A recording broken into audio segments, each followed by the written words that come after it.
Welcome to the Stop Ruining My Childhood podcast. A sometimes nostalgic, sometimes cynical look back at pop culture. Join us as we revisit movies, cartoons, and live-action TV of the 80s and 90s and ask the question... Does this hold up, or did I just ruin my childhood? My name is Megan. And I'm Steve. And today is a very special bonus episode.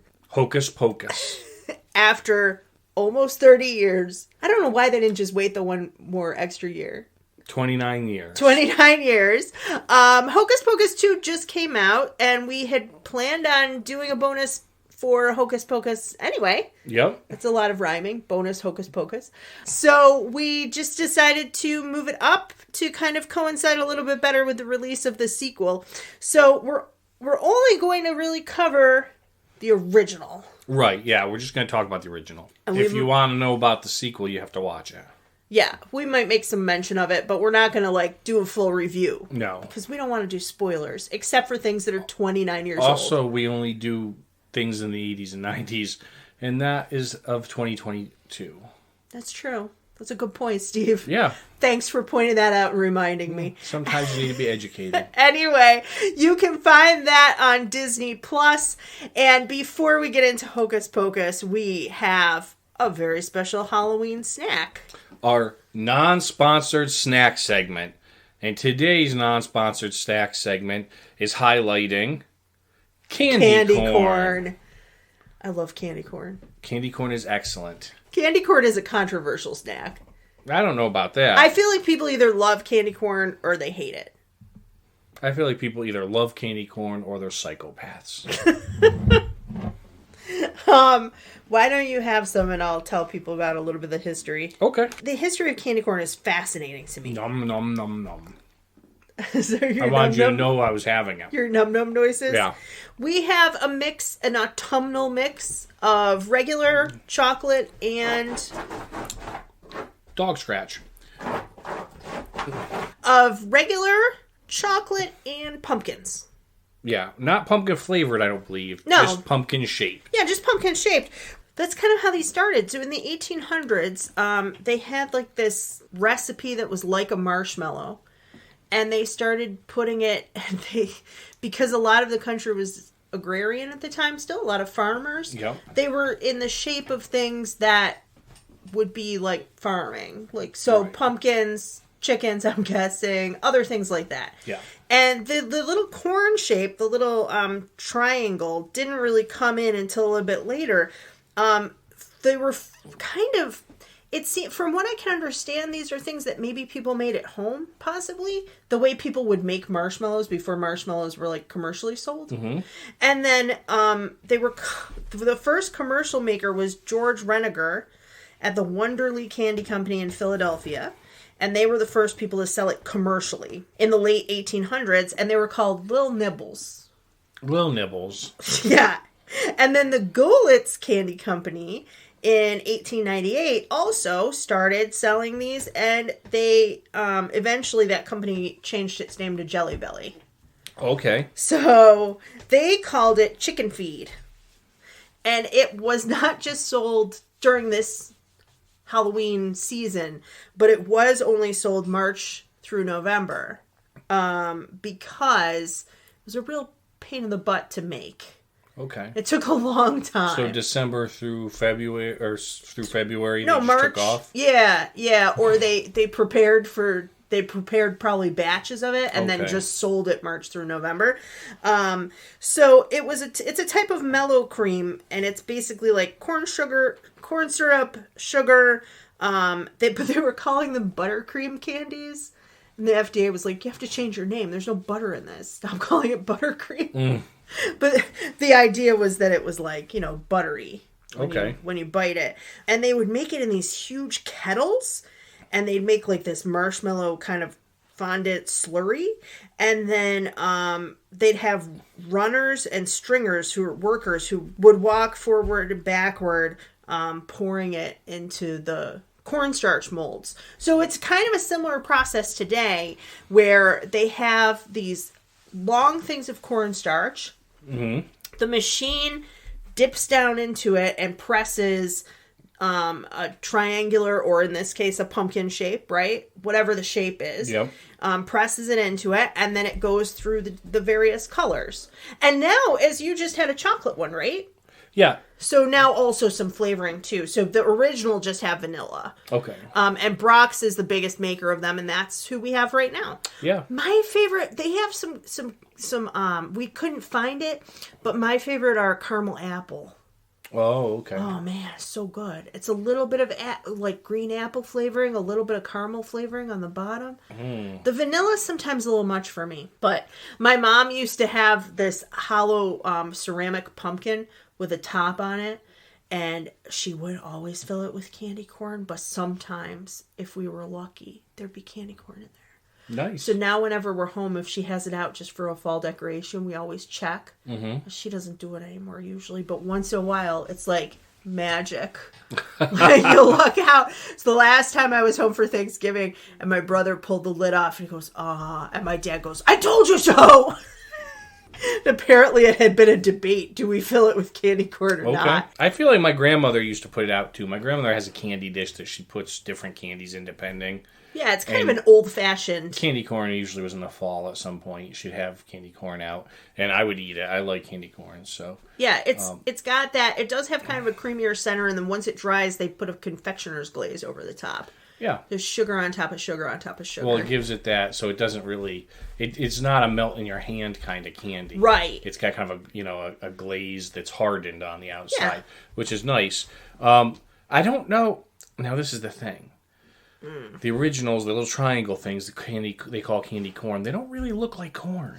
Well, that's what originally... Well, if you think about it, they were called, like, chicken niblet. They're, like, Yeah. We have chickens. If you think about the cracked corn we give our chickens, I guess it is a little like, it's bit. a kernel of corn. Yeah, I guess.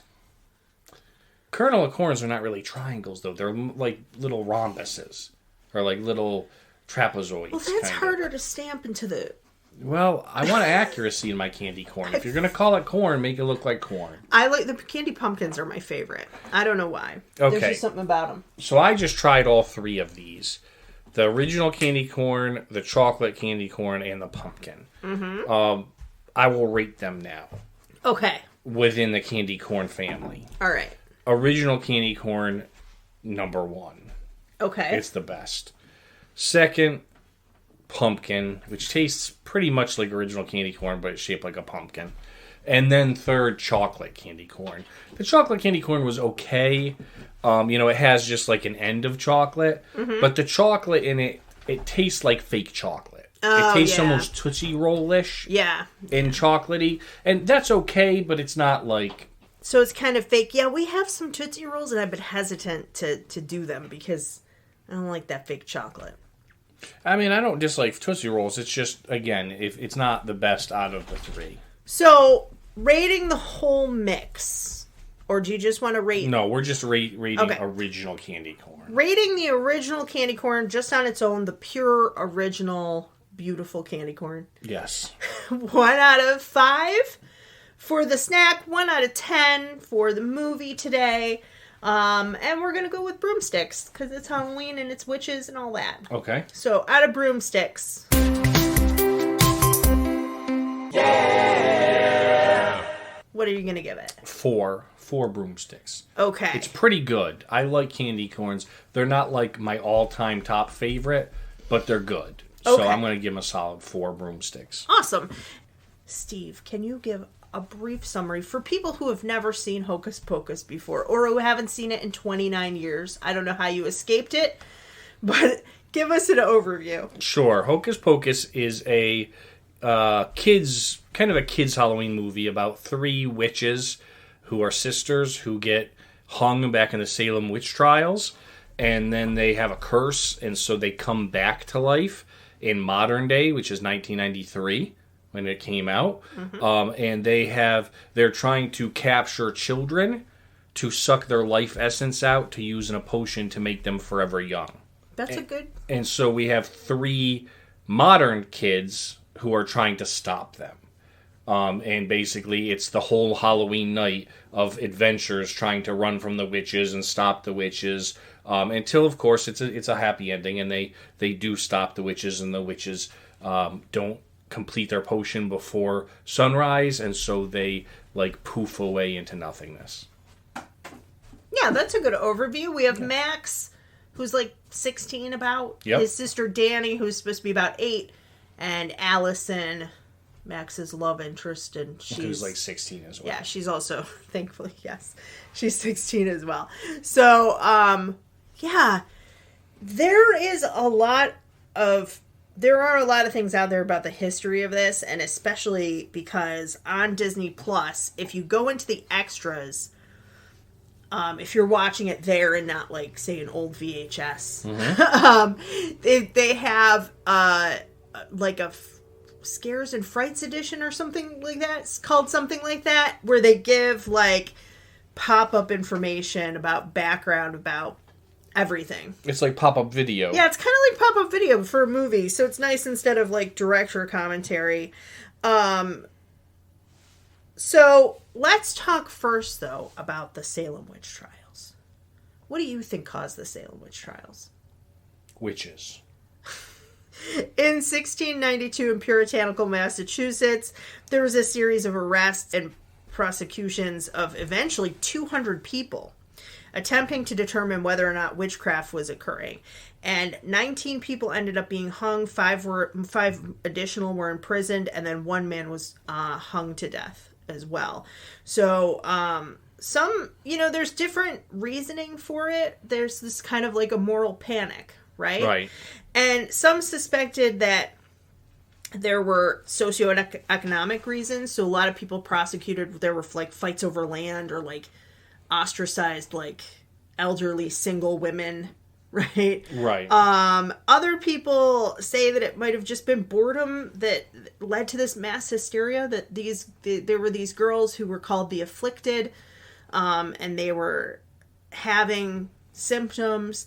Some people say that maybe they actually were having symptoms like ergotism, which is like a disease from like mold on your food, and it gets into the rye in bread, which they would have been eating at the time, or possibly Lyme disease.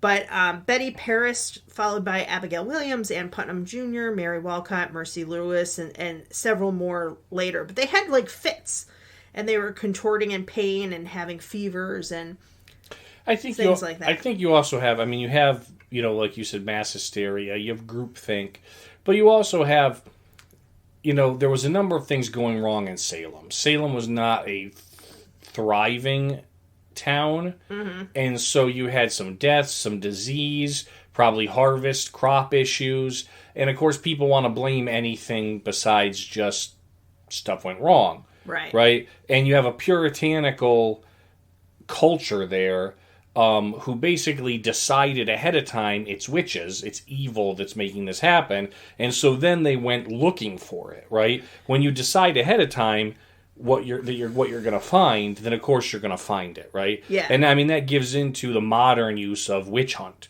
right? It's when the people investigating or looking for something pretty much decided what they were going to find before they started. Yeah, exactly. So it's interesting that, as you said, maybe there was some disease, like epilepsy or something like that, where somebody was having an affliction, but this is what they blamed, and then it became, let's go after this person, let's go after that person. Cotton Mather wrote the reports of the Salem witch trials, and then it was the story was also made into a play by Arthur Miller to kind of mirror McCarthyism, which was again another witch hunt. Right. And there in the 1950s, they were looking for people with communist ties and going after them and trying to blackball them from Hollywood. But the story of Hocus Pocus actually started off as a bedtime story. David Kirshner, who also created the Chucky series. Okay, so Child's Play. Yeah, Child's Play. He submitted the idea in 1984, so it took a long time. But he submitted this story to Muppet Magazine. Okay. I guess that the Muppets had a magazine and that they had stories in it. I'm not really clear on that. People liked what they read, and he ended up developing it and submitting it to Disney. But basically, he tells this story in one of the extras that there was a black cat and his kids wanted a spooky story, and he was like, well, like, how did that cat come to be sitting outside your window? Right. And the tale of Thackeray Binks was kind of born. It was originally supposed to be a Disney Channel movie, kind of like Halloween Town, which we're not covering this year, but we might do it next year for the podcast. But they thought it might do well at the box office. They started putting some money into it, and the original draft was apparently a lot darker than the final version. It had 12-year-olds, and they were in a lot more, like, mortal peril. Okay. It was supposed to be more frightening.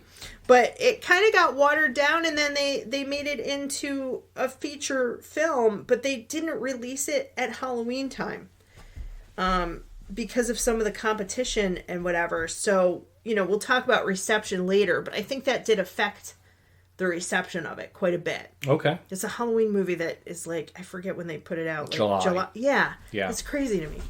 So, we have Max, played by Omri Katz.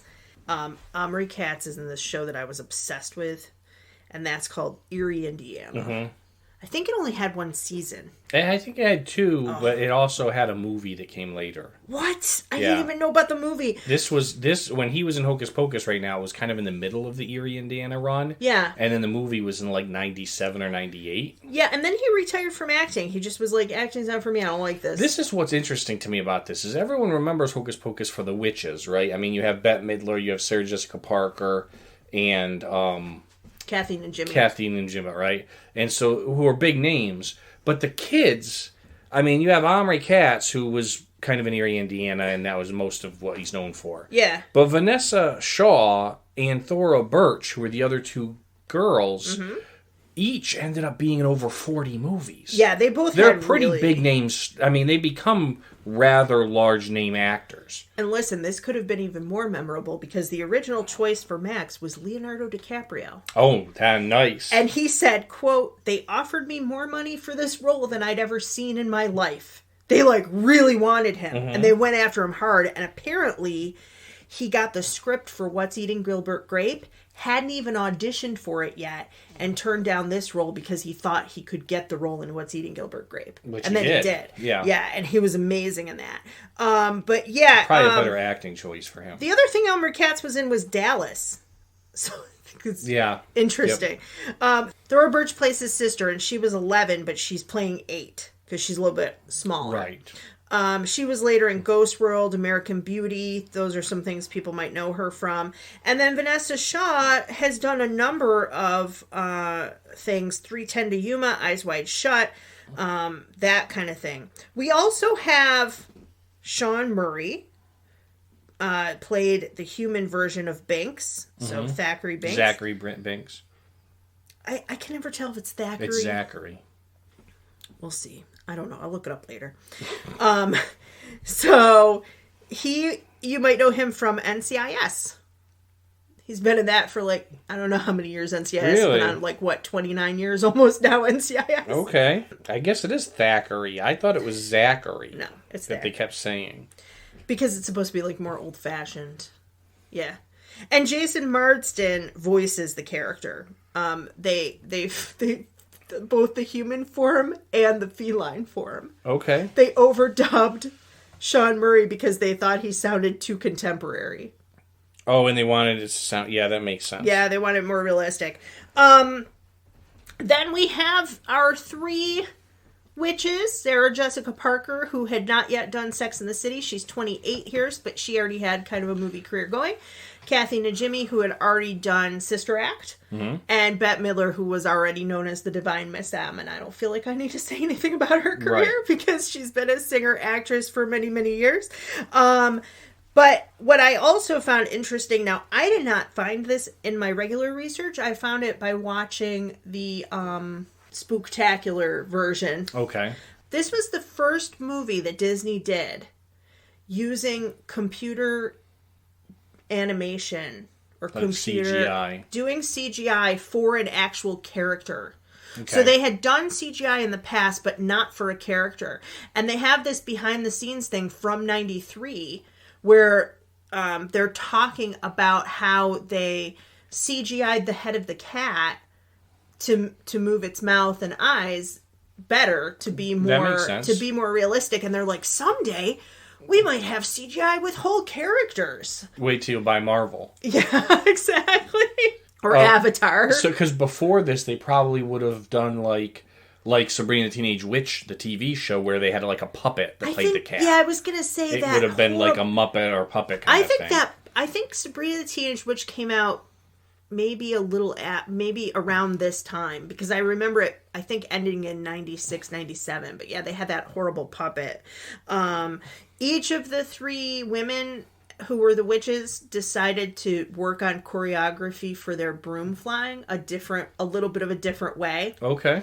And they have this backstory that they had a mother but three different fathers, and that's why their personalities were so different. Now they mix that up a little bit for the sequel, but the original story is that Bette Midler takes most after her mother, right? Mm-hmm. She's like the power force, so she's the leader always. Mm-hmm. So she's always like leaning forward or whatever. Kathy Najimy, her father was like a hunter, and she's almost part bloodhound. Yes. So she like yips at people, and she like kind of tries to track. And Sarah Jessica Parker decided that her father was the village idiot. And she plays her character a mixture of Lolita and a toddler. Yes. And I was like, that's a They choice. did a lot of backstory and things for themselves for this. Yeah, they really did. That's a shame. Yeah, I don't know that it plays out. But anyway, so yeah, we have the Hocus Pocus Villain Spelltacular, which debuted in 2015 at the Magic Kingdom. There's a 20-minute show performed on the Cinderella Castle stage where the Sanderson Sisters came back from the dead and that kind of thing. There was also, way before the movie, a young adult, a YA book done in 2018. Okay. So I don't know if the sequel is based on the book or if the book's separate. I'm not really sure. I saw it in the store, that book, and I thought that it was just a movie tie-in book, because I guess they made they novelized the movie, but then they also added a sequel to it. Got it. Which I didn't know. So, and then the last thing I have to say is the guy who plays Billy, people online call him the GOAT, the greatest of all time. Okay. Because he has been in a number of horror movies. And this, I guess, is considered like a horror comedy. Yeah. I guess. But he's been in a number of horror movies, and he's quite funny in this movie. And it took him 2.5 hours to get into makeup. Well, he's playing a zombie. Yeah, and then another 45 minutes to get out of makeup. And that is Doug Jones is his name. Plays Billy Butcherson. I also want to mention Charles Rocket plays Max's father. Stephanie Farce plays his mother. Charles Rocket, I know from being on SNL, and there's a tie-in to Omri Katz here because they did a sketch of Dallas. Yeah. And I will bleep myself, but he mumbled, "I like to know who the shot me." And they didn't catch it. Mm-hmm. And then a little bit later, he looked directly at the camera and said it again. And said, "Well, somebody shot me, and I'd like to know who the did it."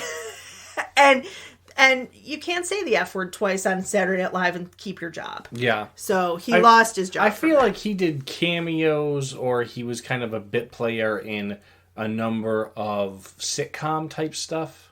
Yeah, before he passed away, sadly, R.I.P. But he was a comedian, and he did a number of different things. And I think probably, if I'm not mistaken, also the woman who played the mother as well. Lots of just little small parts. Same thing for the two bullies, which we'll get to. They both Jay and Ice. They've both had some long careers that way, too. So we're going to pause here. Lots of fun facts in history, but we'll pause here. When we come back, we will talk about our childhood memories, and then we'll get into our full review and recap.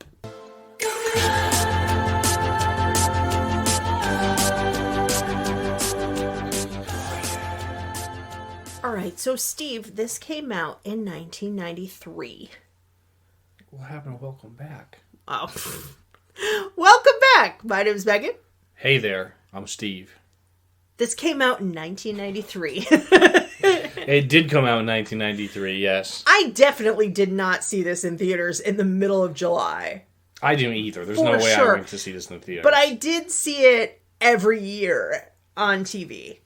I don't know if I've ever seen it fully through until we watched it. Really? That surprises you? Yeah. This is like a classic, campy, kids cult classic movie. And the one thing ahead of the sequel coming out, when I was doing research, I found this article, and all it said was, well, it's that time of year again. It's time to pretend like Hocus Pocus is a good movie. And I was like, that's actually pretty funny and accurate. No, even by the time it came out in theaters, which I wouldn't have watched it in theaters, but, I was 93. I was in high school. Right. So I was not watching campy.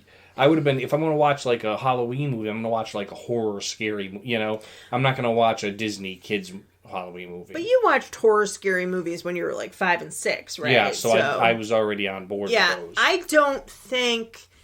I read my first Stephen King book when I was in 5th grade, but that was just Eyes of the Dragon.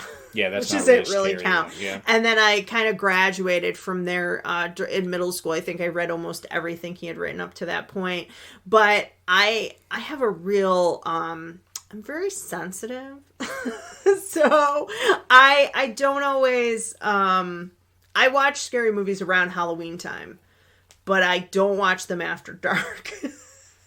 I don't watch them after dark. Yeah, I'm talking about now. Yeah. No, I don't watch them after dark.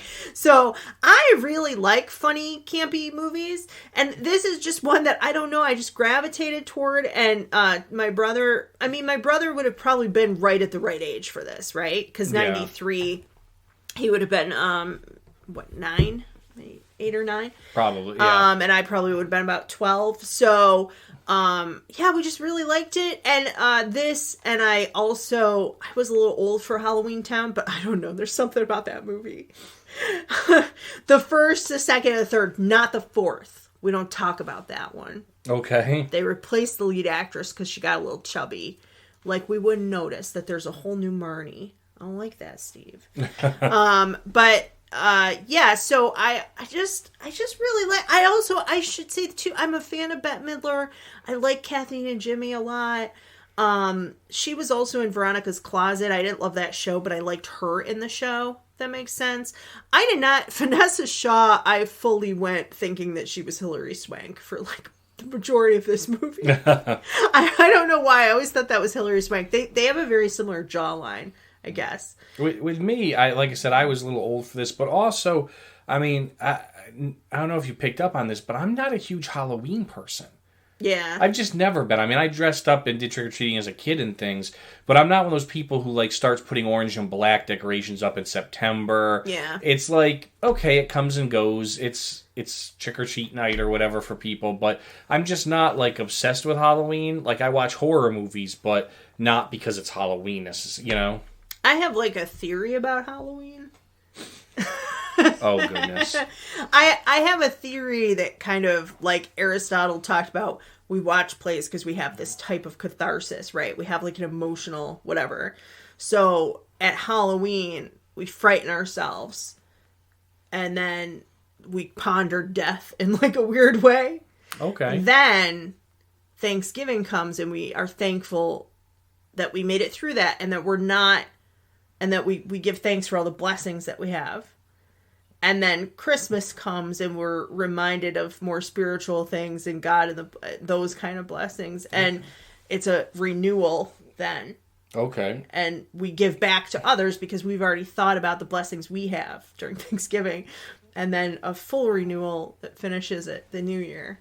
All right. And then in February, we give love to people because that's the outpouring that we have. So it's that could be, but I was possibly too emotionally stable to get pulled into that. No, it's not emotional stable. I'm just saying that's it's like a cyclical thing. You think about life. You give thanks for what you have. You give back to others and to your community, and then you have like a renewal because of that process, and then you can, that's just my thoughts on it. Okay. It's just my thoughts on it. So, anyway. Deep thoughts with Megan. Getting back to the movie. First, 93. Oh, you weren't wearing Halloween costumes by 93. No. What was your favorite Halloween costume you ever had? Oh, boy. Oh. I don't know. I did Batman a few times. Were you the just Michael like Keaton Batman? Were you just like get a mask kind of kid? No. There was a few times we did parties and stuff when I was a kid that we would dress up, but you know, we did Teenage Mutant Ninja Turtles once. Hence the costumes I talked about. Oh yeah, you did talk about those. We had dress ups. Yeah. Okay. I did do Batman, except I added a katana. Okay. Because I felt Batman should have a sword. Yeah. Actually, I just wanted a sword. So I just added that. But yeah, that was in like 6th grade maybe. I don't remember. One of mine, one time I did cultural appropriation and I dressed like Pocahontas. Okay. And another time I was really into movies from the 30s and 40s. So I dressed like a chorus line dancer from like a Ginger Rogers Fred Astaire movie. All right. How old were you during that time? I think that was 4th grade. I think Pocahontas was 3rd grade. Okay. Yeah. So if that tells you anything about me. Everybody else in my class came as like versions of Madonna. And I was like... Did you paint with all the colors of the wind? When I was Pocahontas? No, but that was way before the movie. Way before the movie. So you just decided to dress up as historical Pocahontas. Yeah. Wow. I was super into it. I don't know. And then a chorus line girl. Yeah. Yeah, with like tap shoes and stuff. And a hat. I had like a little top hat. What was the next year? Like a suffragette? I think 5th grade. So one year my friend went as French fries. And so I dress because we would dress up for school. Mm-hmm. So I found a thing that was a can of Coke. I don't drink pop, but I was a Diet Coke and she was French fries. And I think we won a little prize like at our school. And then you did an Annie too, didn't you? That was when I was really little. Yeah. Yeah. And then the year after that, I was I did a mask on the back of me. So I was like a man on the back of me and a woman on the front. Okay, interesting. Yeah. And then another year I was a Bobby Soxer with like a poodle skirt. Like a 50s girl. Yeah, like a 50s girl. Okay. Because there was that big like resurgence. Like there is now. There's a resurgence of 80s stuff now. It was like a big resurgence of 50s stuff. No. I did, one year in middle school I dressed as a woman for Halloween. That checks out. Yeah, and then then somebody bet me I wouldn't wear it to school, so I wore it to school. Oh, did you get called into the office? Yeah, I had to take it off. Yeah. Yeah. But I had hot legs. Well, you still do, sweetie. I know. Anyway, so it's Halloween at the Sanderson Sisters house or museum, I guess, right? Yeah, it opens. This movie opens with the Sanderson sisters making a potion that's supposed to drain the life force from a child. Yes. And they have captured Thackeray's younger sister, Emily? Yep, Emily. They're conjuring in the woods, and they're singing their song to lure the children in. So, Sarah Jessica Parker's character, she sings this song, which seems like grossly seductive. It's like she's a pedophile. It creeps me out. As an adult. Okay, all right. Because there's different points where she's like, "Ooh, a boy, let's play with him." I'm like, "You're almost 30 and he's like 15." I think because that's a mixture of if one of the other witches maybe had sung it, but she was supposed to be like a seductress. Yeah. And there's a fine line between being a seductress for like adults. Right. Or being like a Pied Piper for kids. And she does and both. They don't go well together. No, they don't. And it is supposed to, she's almost like a succubus, right? Right. Yeah. So Thackeray is waked. Emily is gone. He sees her running into the woods. He tells his friend to summon the elders while they go to rescue the sister. There's big purple smoke coming from their roof, which reminded me a little bit of Sleeping Beauty. They do that too, right? Or Sword in the Stone, I think. It's like a little trope there. The three sisters are around Emily in a chair. There's a cauldron. And then they very deliberately cut this dramatic tension with really over-the-top acting. Like, she throws up the window and she's like, Bette Midler, and she's like, oh, it smells like a delightful day. Makes me sick. And, like, here's the thing. Bette Midler can act. Yeah. Like, in a number of things. Not just, I mean, she's known for Beaches, but a number of things. She's a great actress. It's like they're acting like over actors. Yes! Like, on purpose to try to make this not as scary. And I guess if it weren't for the campiness there, it probably wouldn't be a cult movie, right? Maybe it wouldn't be, but, yeah. They're pulling the life force out of Emily, and she dies. Yes. But the cauldron's knocked over. He's turned into a cat. He's cursed to live forever as a cat. And then the three sisters are hung. Yeah, the villagers get a hold of them and they're like, nope, not in our place in Salem. We're looking for witches anyway. And they hang them. Yeah. And then they're like, Mary, we saw thee gathering herbs for thine tea. You're also a witch. No, I'm just kidding. Yeah. No, but they're hung, and while they're being hung, they do a curse on the town, and they vow to come back. Yeah. Basically. So then we fast forward to 1993. Yes. Where in a class, presumably for 10th graders, they're talking about witches. It's Salem. Yeah, but... And it's Halloween. Nobody's going to do any work that day. Depending on the grades I was in as a teacher, very often, like around Halloween, you do Halloween stuff. Yeah. Right? You talk about the history of Halloween, and you talk about, or you might read like a Halloween book, or a lot of times you're kind of doing that. So that doesn't surprise me, especially if you're in Salem, right? Yeah. There are a couple things in this scene. So we realize that they're setting some things up to explain, like, Max and his family, they've just moved here, right? Yeah, that's a trope. I put that down. Max is like the trope of the kid that just moved from L.A. Well, what the teacher says to him, he goes, ugh, give me a break. And the teacher says, Mr. Dennison, with your California laid-back tie-dye point of view. Yeah. What? Who would say that to one of their students? In real life... Myself and most of the teachers that I know would be too tired to even deal with that. Like, yeah. Also, you're talking about witches. Of course, not everybody's going to believe you, but it's just funny. You care to share your California laid-back tie-dye point of view?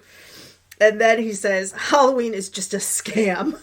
Yeah, because he doesn't buy into this, because he's not from Salem. I know, but it is kind of a scam. And then Allison's like, have you ever heard of All Hallows Eve? Well, like, kind of. I mean, there's some people who want to be like, there were druid rituals or whatever. And then All Hallows Eve is like a Catholic holiday where you honor the dead, basically, right? Or you think about the dead or whatever. I don't know. And then the next day is actually the actual, like, holiday. Right? Yeah, it's a really old holiday. And it is coming from pagan, like, from Europe. Yeah, it comes from a number of different places. Having said that, it's like Valentine's Day. Was there a Saint Valentine? Sure. Did he marry Christians even though he wasn't supposed to? Sure. But the companies jump on that to sell you candy. Yeah, right. It's the same thing with Halloween. Doesn't mean it's not fun to dress up and stuff. Right. But so Max thinks he's slick and tries to give Allison his number. In front of everybody. Yeah. How are you going to do that as a newbie to the school to be like, well... He's a California laid-back kind of kid. He's not, though, because he, like...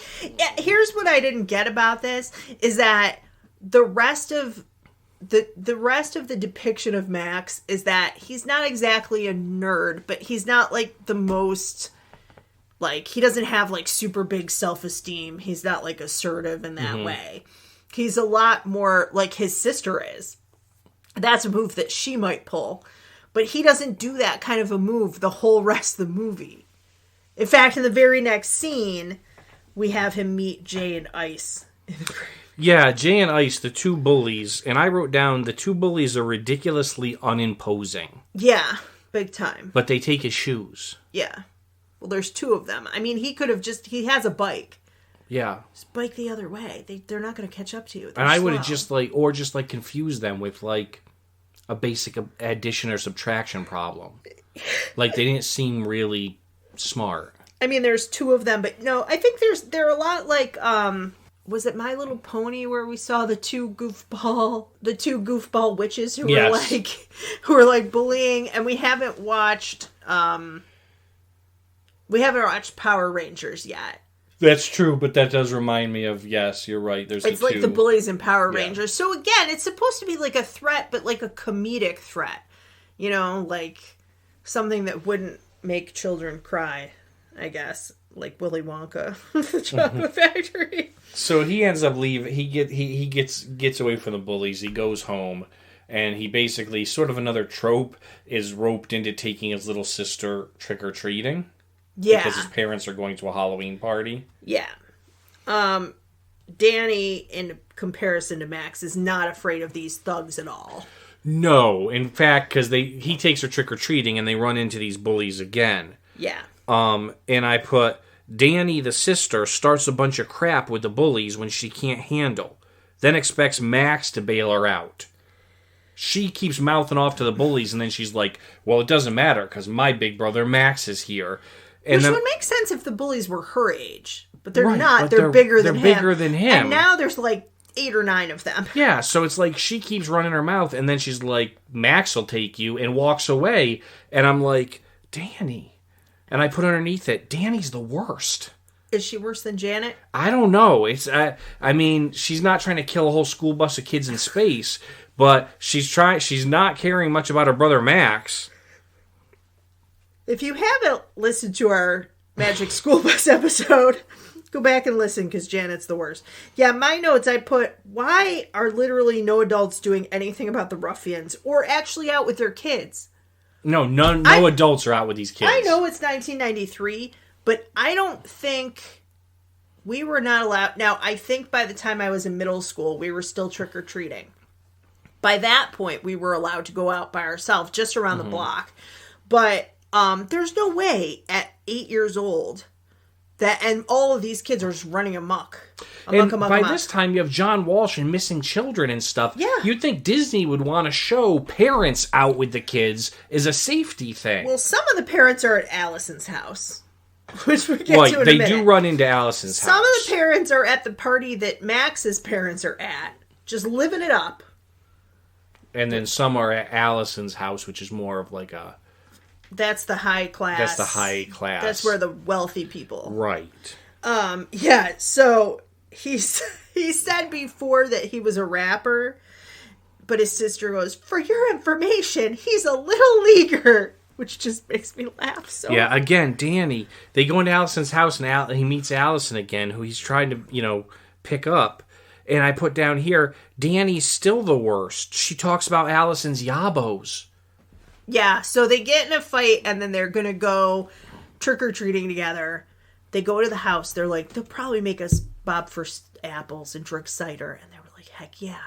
And then they find what every kid finds at a rich person's house, Steve. What's that?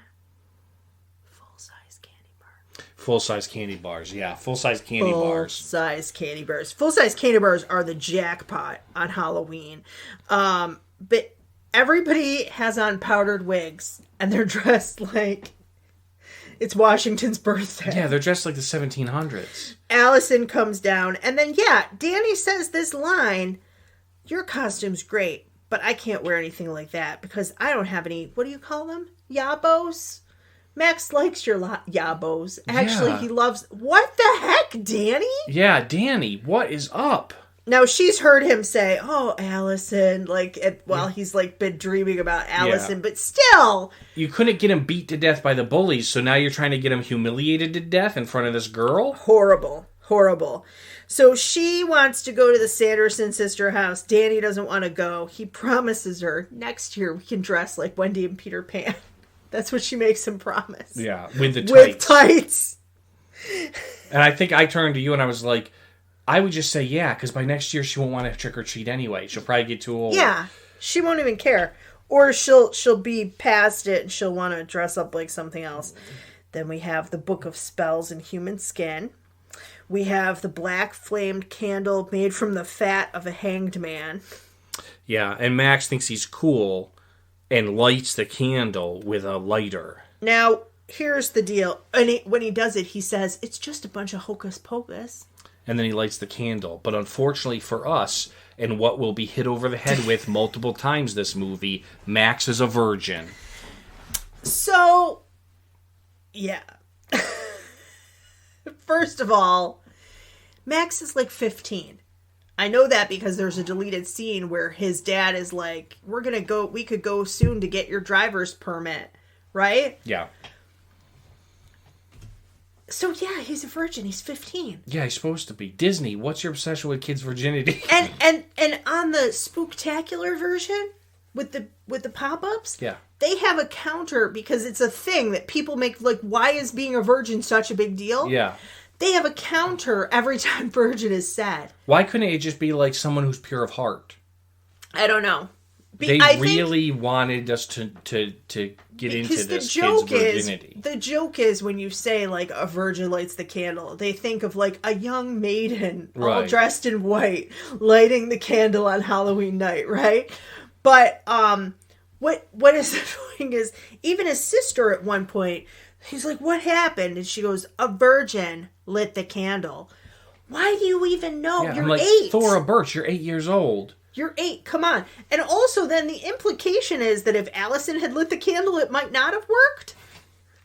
Like, I'm not going to assume. But you know what I'm saying? Yeah. And they make fun of this kid for being a virgin. I think that, like, that's a horrible message because I think that people, you know, I don't know. People lose their virginity whenever they lose their virginity. And you don't, for some people that's later, and that's okay.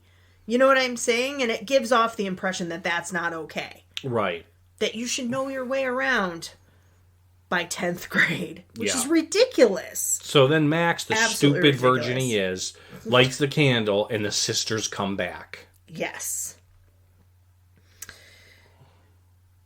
And then Danny has to pretend like she's one of the witches because she's dressed like a witch for Halloween.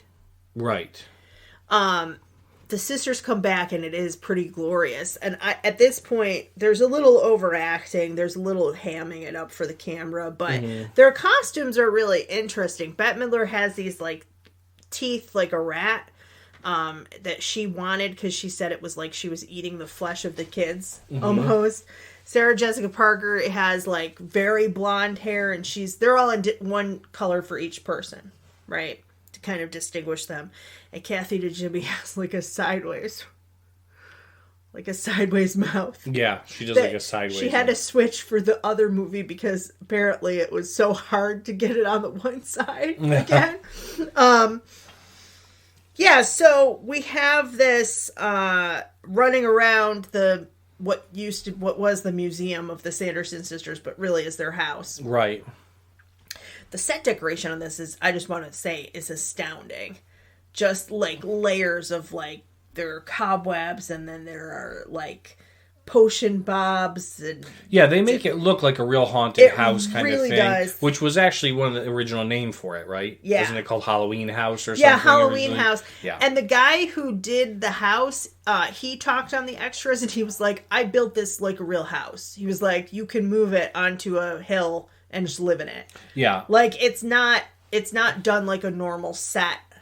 It's almost its own character in the movie because it has so many, there's so many iconic pictures of the house from the inside. I just wanted to point that out because I think the set is so nice.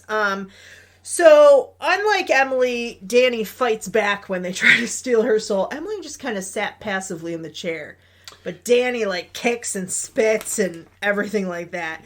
The book comes to life, and the kids are able to escape because Max jumps on to a table and says, this is the reign of death, and he lights the lighter under the sprinkler system.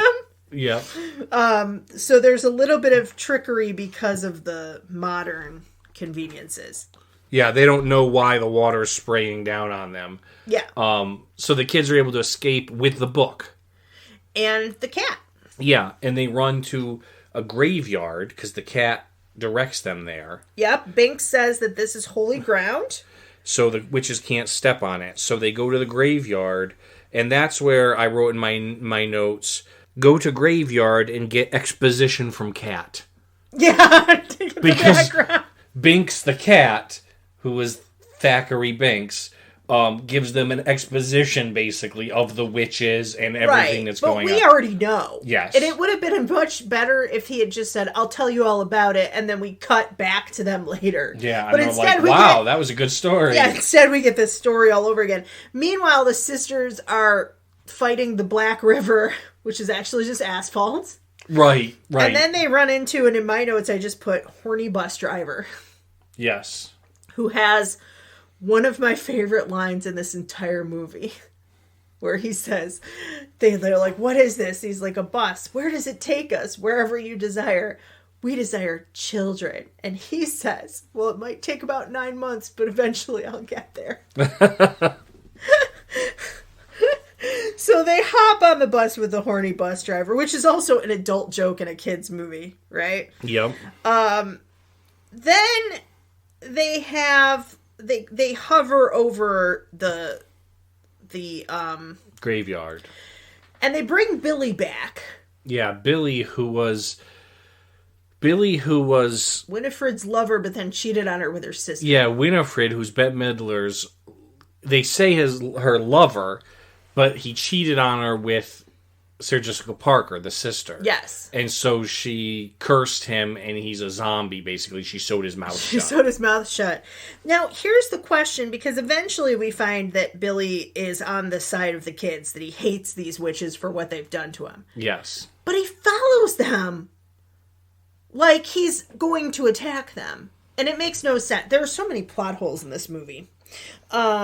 Yeah, so I like, why does he follow the kids if he hates the sisters? We don't know. Then the sisters are walking around trying to find something else to get the potion to take the life of the girl. Yep. And this little girl angel blesses them, and they shriek. Yes. I just think it's hilarious. They think that the kids are hobgoblins, and then they see Gary Marshall and his sister Penny. Yeah, and Gary Marshall's dressed as Satan, is dressed as the devil, yeah. And they think he's Satan, and run in and start to treat him as like their master. And Penny Marshall is his wife, and she has curlers in her hair, and they're like, "Oh, Medusa," which is hilarious. So it's nice, some nice little cameos there, right? Yep. The kids then run. I don't know why they left the graveyard, but they did. Because the witches had attacked the graveyard. Oh, they couldn't stand on it, but they were flying over it. So they go up to this cop, and they're like, my brother's a virgin, and he lit the candle. What? Again. Why again with the virgin? Anyway, he's not a real cop. Kids steal their brooms, and then we get to the party, where the mom and dad have been the whole time. Yes. So they couldn't get help from the cop. They're going to their parents for help. Their dad, in a pun that I love, says, "I'm Dadula." Yes. He's dressed as Dracula. Then they see their mom, and she's dressed like Madonna with the cone bra. Yeah, yeah. And they're like, "Mom, who are you supposed to be?" And she's like, "Well, isn't it obvious?" Yeah, she was like Truth or Dare Madonna. Yeah. Which is, again, there's some kind of racier stuff in here, which I'm kind of guessing is for the parents, but I don't know. So then the witches do with probably one of the highlights of the movie, which is the musical number. So great. I Put a Spell on You. I'm going to just say that they do another musical number in the sequel, and it's not as good as this. Yeah. You can't recreate this, really. It's great. Bette Midler, not even in full voice, honestly. But she's really magnetic. I mean, really, anytime she's on screen, your eye just goes directly to her. And they sing this song, I Put a Spell on You. The three kids know what's going on, and they cover their ears, but all of the parents are, basically, they're going to dance till they drop. Because she's trying to keep them from helping the kids. Right. Right? So, they're, yeah. And it is an excuse for a musical number, very obviously. Right. But it doesn't matter, because it's great. I wonder if they're like, Bette Midler, we want you to be a witch in this movie, and she's like, do I get to sing? And they're like, sure. We'll put some areas where you can sing in. Yeah, like, it's okay. A little bit like what's the movie where they make Anne Hathaway sing? We were just talking about it the other day. She sings that Queen Ella song. Enchanted. Ella Enchanted. Yeah, I feel like it's the same thing. It's like a forced kind of number, but they shut the Sanderson sisters up in the furnace, but it's a false ending. We see them go. Yeah, they burn the witches in a kiln. Yeah, you can't burn witches. And they just come back because the candle basically means that they have until sunrise. Yeah. Right? So is that part of that curse? They come right back, and then they chase after the kids on a broom, a mop, and a vacuum cleaner because there's not 3 brooms. Yeah, because their brooms were stolen by other little witch. Girls dressed up like witches. Yeah, little girl witches stole the brooms. But they took them out of the furnace room, presumably. After, would they become dust, go back and get them? We don't know. Well, no, it was at the school. Yeah, at the school. Yep. So at the same time, Thora Birch is like, we're going to adopt you, Thackeray Binks. You're going to be my best friend. You won't have to eat mice anymore. I'm going to tell you. You'll live with me forever, and then my kids, and then my grandkids. Yeah. And I'm like, this is getting, dark, and this poor cat is going to have to live forever.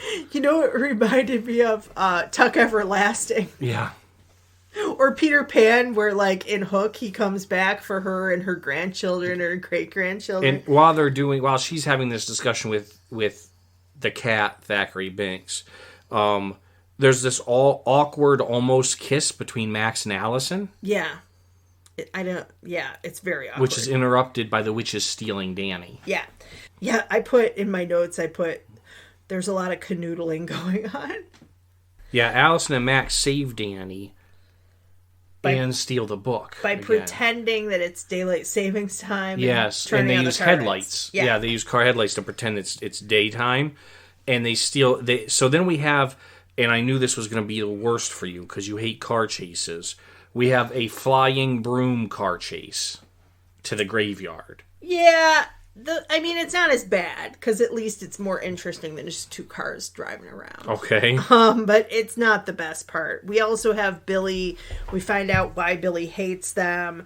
Max drinks this potion that Danny was going to drink. So he's like, come take me instead.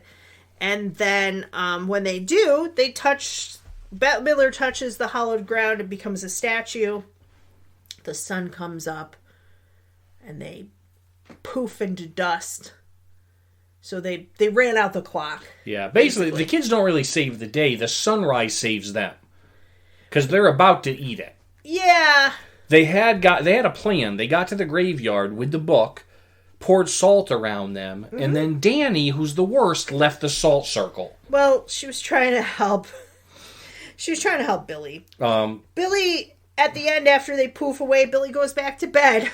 Yeah, Billy's like, good night, and he pieces out. And then Binks dies on Emily's grave, by the way, on his sister's grave. And he gets to go be with his sister forever. And then the final lines, Emily says, Thackeray Binks, what took thee so long? And he says, I had to wait 300 years for a virgin to light the candle. And that's how the movie ends, with another virgin joke. Yeah, I wrote down, they really think Max being a virgin's a great bit. Yeah. Yeah. Which is really, I don't know. It's upsetting. Just given everything that kids go through in Hollywood, the sexualization, I don't know. It's just upsetting to me. It's like there's larger implications for whoever wrote that, It's also, it could possibly, to take a lighter view of it, I guess it could be a joke for the teens in the audience, but it's not really that great. True. So what was the reception? I know that people look at it differently than critics. Do you have anything about what the critics had to say? Did it win awards? Okay, so it was released in July, as we mentioned before, of 93. And it was released that way because Disney said that they chose to release it in July because kids were off of school, and they thought they would have more kids show up, and it's a kid movie. Its opening weekend, it grossed about $8.1 million. It was in 4th place, its opening weekend. Okay. It grossed $8 million its first opening weekend. Its budget was $28 million. It totaled, finally finished, it made 45, but that's still not, that's less than double, and as we've mentioned on this show before, with marketing and everything, you really have to at least triple your budget to make money. Yeah, that's true. That's true. It dropped from the top 10 rankings after 2 weeks. So it didn't really have a good release. It was re-released in 2020 during COVID. Oh, okay. In selected theaters, about 2,500 theaters. It made $1.9 million. There wasn't a lot of people in theaters. Also, they released it against Tenet, which destroyed it. Did they at least put it in Halloween time? Yeah, it's October of 2020. And maybe that helps spur on this reboot, or this sequel that they decide to come out with. Yeah. But it only made $1.2 million in its re-release. It was kind of a just... Because there was nothing to put in the theaters at the time. In like 10 theaters. You know, nothing had been filmed during COVID, so they didn't really have anything, so they re-released some stuff. Yeah, that's true. Critical responses. Rotten Tomatoes gave this film an approval rating of 38%, based on almost 60 reviews. You know, and their consensus that they wrote says, harmlessly hokey, yet never much more than mediocre. Hocus Pocus is a muddled, family-friendly effort that fails to live up to the talents of its cast. I don't disagree with the second part of that. Metacritic gave it a 43 out of 100, which is not much different than the 38. Yeah. At the time, Gene Siskel from Siskel and Ebert remarked that the film was a dreadful witches comedy with the only tolerable moment coming when Bette Midler presents a song. Yeah. Exactly. Well, we heard what Siskel said. Roger Ebert gave it 1 out of 4 stars and said that it was a confusing cauldron in which there's a lot of activity but little progress and a lot of hysterical shrieking. That's kind of where it landed as far as response.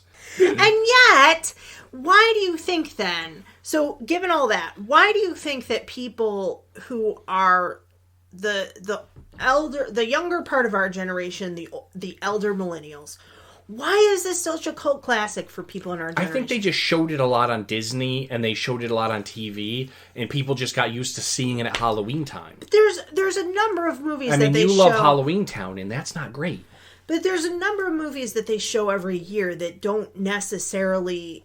Do you know what I'm saying? But this is one of the ones that's Halloween, and it's kid-friendly. It's campy. It's not like a horror movie. So you can show it to kids no matter what their age is around Halloween, and it's not really scary. Yeah. So I think that might be why. I don't know. I'm just saying, like, this movie... Look, this was originally going to be like a Disney Channel movie, right? Production-wise, it has a little bit more money put into it in terms of you can have Bette Midler, Sarah Jessica Parker, and Kathy and Jimmy. You can have a beautiful set for the Sanderson Sisters house. Yeah. You can have a little bit nicer costumes. But in terms of plot, in terms of pacing, in terms of acting, it really feels more like a Disney Channel movie. It does. There are a ton of Disney Channel movies, some of which they showed over and over and over. Yeah. Right? So it's just interesting to me that this particular one, they just did the reboot for a reason. Or not the reboot, the sequel. Sometimes cult classics become cult classics because they're not good. Yeah. And people just like to laugh at them and things like that as well. I guess that's kind of how I feel about this movie. I feel like it's not good. I know it's not good, but I like it anyway. It's kind of like how I feel about candy corn. Candy corn is not good for me. It doesn't even you gave it a 4. I would give it a 2.5. It's all right. Right. It's very sweet. It's not good for you, but I like it anyway. Yeah. At a certain time of year, I just like it. It's not a good movie. Yeah. The acting is horrible from people who are better actors in everything that they did. Except, I will say, the kids' acting is about what kids... They seem like real kids. Not the bullies, but the 3 main kids. Thora Birch seems like an annoying kid sister who ruins everything and is a little bit too loud, right? Yeah. Allison has sort of a function to be like a... love interest, but she is like a strong character as well in that like she does actively try to fight against. She's not just like, oh no, Max, help me. You know what I mean? You know what I mean? It's not good. It's not good. I like it, but it's not good. So what do you rate it out of Brooms? Oh man, I don't know. It's really difficult, honestly, because this is one where the nostalgia goggles are strong. Because it is like, I do think of like sorting our candy while we watch this movie.